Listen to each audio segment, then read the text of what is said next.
Freelance student tutor nahulihan ng halos kalahating milyong pisong halaga ng shabu sa San Jacinto, Pangasinan. Detalye na balita mula kay Freddy Fajardo. Aris 38, masantos siya kabasan at chikamin sa ating masuki dyan sa Pangasinan, Freddy.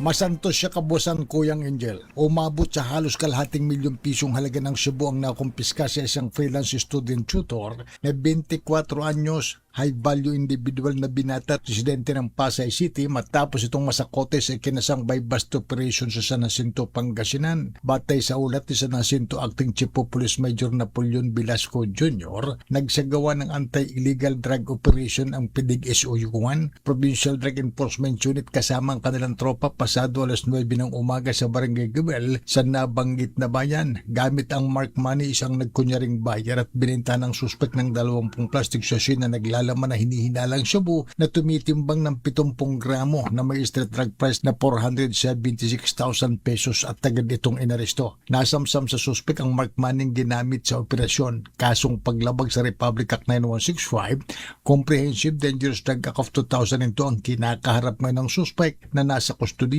ng San Jacinto Police Station.